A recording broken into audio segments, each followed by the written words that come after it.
prend du temps. Alors, là où on a été rapide, c'est de faire rapidement le design, donc toute la conception de l'usine et de ce qu'il y avait à faire en réhabilitation de ce qui existait déjà, concevoir la nouvelle usine, passer la passation de marché.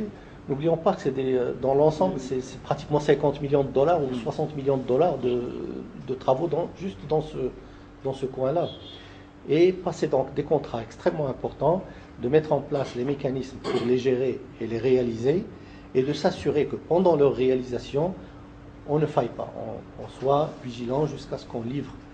Aujourd'hui, le constat, en parlant de réalisation et de choses concrètes qui ont été faites, le constat aujourd'hui, c'est qu'on a une usine de qualité internationale donnant plus de 330 000 mètres cubes d'eau en qualité de standard reconnu internationalement, 330 000 mètres cubes par jour qui desservent à peu près ou plus de 3 millions de populations les plus pauvres dans les quartiers les plus pauvres de la ville.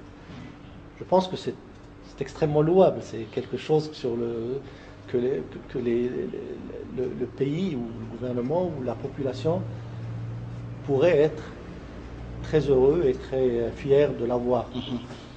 Alors, on va disséquer ce programme, mais je voudrais quand même que vous puissiez nous dire si les procédures de décaissement ont été assouplies pour ce qui concerne ce programme. Assoupli, oui, nous avons mais il faut faire attention, assoupli sans enfreindre ni les règles, ni courir des risques extrêmes ou qui ne soient pas acceptables. Alors, par exemple, quand on parle d'assouplir les mécanismes d'exécution, donc on a mis en place 2 agences d'exécution pour le projet, et c'est là justement où il a été convenu avec le gouvernement d'avoir BESECO qui s'occupe du volet de tout ce qui est social et l'agriculture.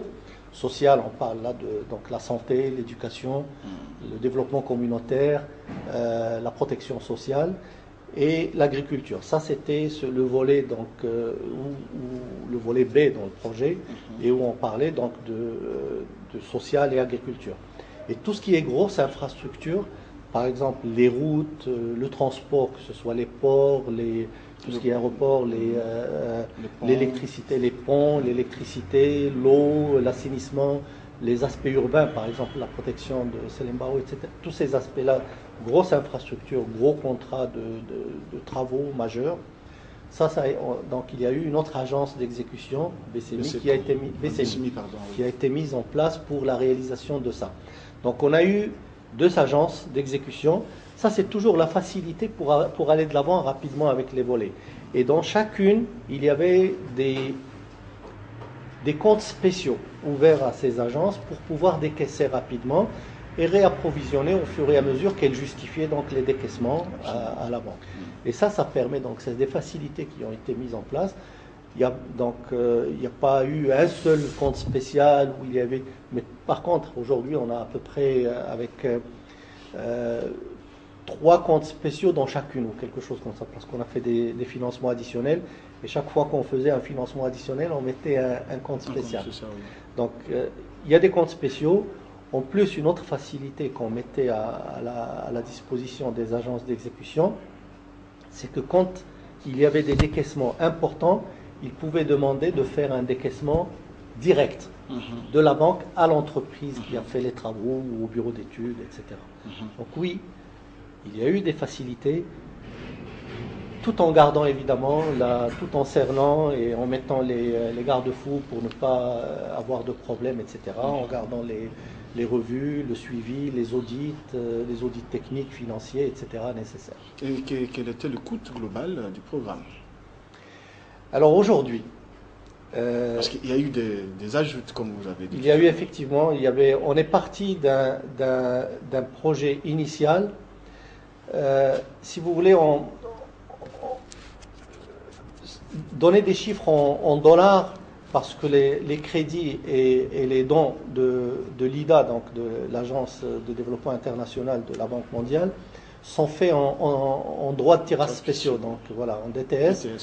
Et la chance qu'on a eue dans le projet, vous savez, quand vous recevez des DTS, mais vous passez des contrats soit en euros, soit en dollars, et la plupart ici, c'est des dollars. Donc, juste pour vous faire une synthèse rapide, entre le projet initial et les financements additionnels qui ont été faits, si on garde le taux de change initial qu'il y a eu entre le DTS et le dollar, on devait avoir 591 millions de dollars au total. Aujourd'hui, avec la variation donc, du taux de change entre le DTS et puis le dollar, nous allons finir avec un décaissement.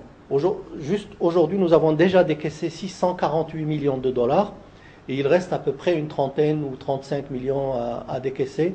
Ça veut dire qu'on n'est pas loin de 690, presque 700 millions de dollars du projet. Ça, c'est grâce donc à la variation du DTS. On parle de 590 ou disons 600, à peu près, donc un gain de 100 millions pratiquement. Bien plus que ça, presque 160 ou 180 millions de dollars qui ont été gagnés. Et heureusement qu'on les a eus parce que tout cet argent est allé dans les projets, plus de réalisation. Alors, vous avez abordé tout à l'heure l'aspect, le secteur eau.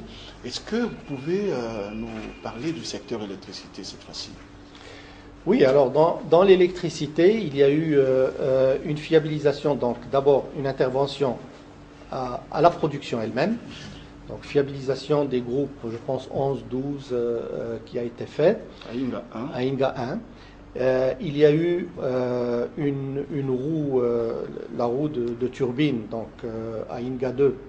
Et celle-là, c'est une pièce immense. Un monstre pratiquement de 600 tonnes. Exactement, qui a demandé donc 3 ans entre la commande et la livraison. Donc, et ça, par exemple, pour répondre à l'urgence existait, elle existe, mais par contre, pour avoir cette pièce, ça prend du temps. Même les fournisseurs les plus connus dans le monde ne pouvaient pas la livrer en moins de temps que ce qui a été fait.